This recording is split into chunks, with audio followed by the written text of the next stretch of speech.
Welcome to Reading with Miss Nickerson. Today we're going to read a story from 5 Minute Marvel Stories.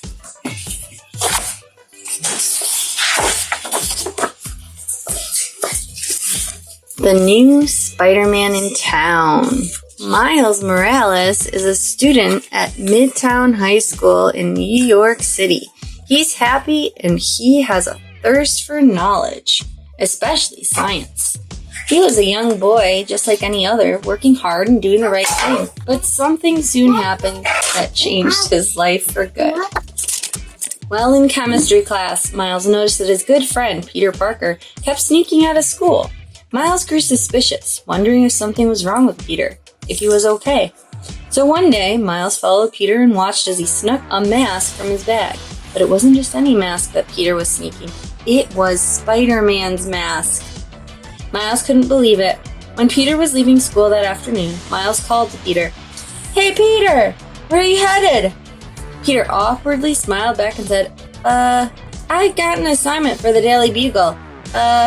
Yeah, I've gotta go." Miles didn't believe that either. He followed Peter to a giant lab. Inside the lab, Miles lost track of Peter, and he didn't notice the genetically altered spider slowly spinning a web and dropping down toward him. Yow! The spider bit Miles right on the hand. Miles knocked it off. He knew instantly that this was no ordinary spider bite. Instead of getting sick from the spider bite, Miles soon discovered that it gave him spider powers. "I've got to figure out what this means. What should I do?" He ran home fast. Think, Miles told himself. If Peter really is Spider-Man, then what did he do? Miles searched for articles about Spider-Man. Okay, so you get powers? Check. Then what?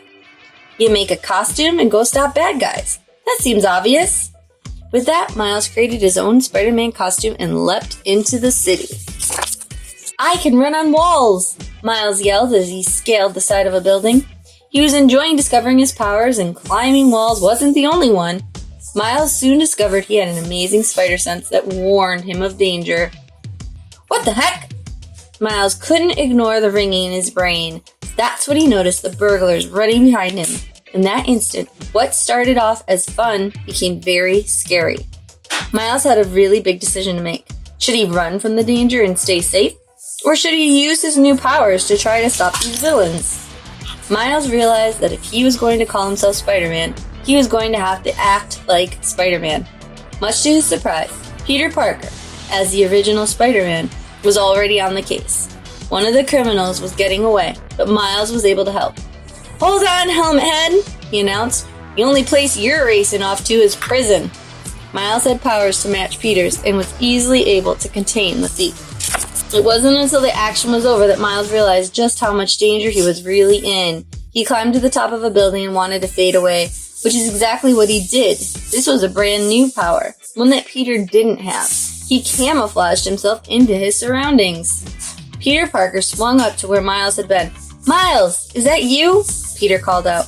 "I recognized your voice. Believe it or not, I know what you're thinking. I went through the same thing when I first got my powers." Miles was stunned. "You did?" "Sure I did," Peter said. "My Uncle Ben used to tell me that with great power, there must also come great responsibility." Peter tossed Miles something from his costume. "Here, you can have these extra web shooters for now," said Peter.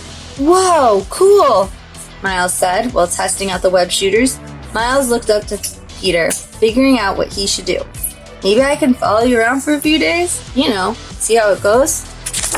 "I think that's a good idea, but you can't go around calling yourself Spider-Man, Miles. That name's taken."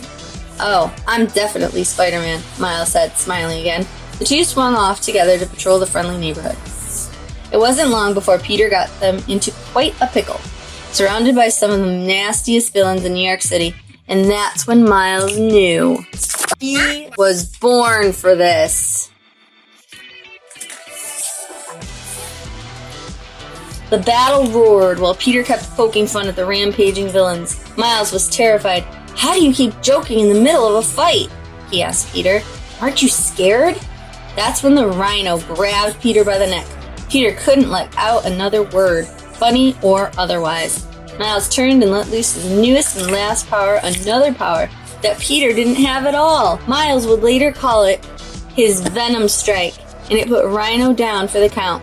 Peter was saved. Miles and Peter wrapped the baddies up in maybe a little more than the usual amount of sticky stuff. Peter said, "Come on, if you're not going to change your name, you've got to learn how to crack jokes. It's part of the job. Give it a try." Miles scratched his head, thinking while looking down at the webbed up villains. Then he said, "Looks like you've got yourselves into a sticky situation, evildoers."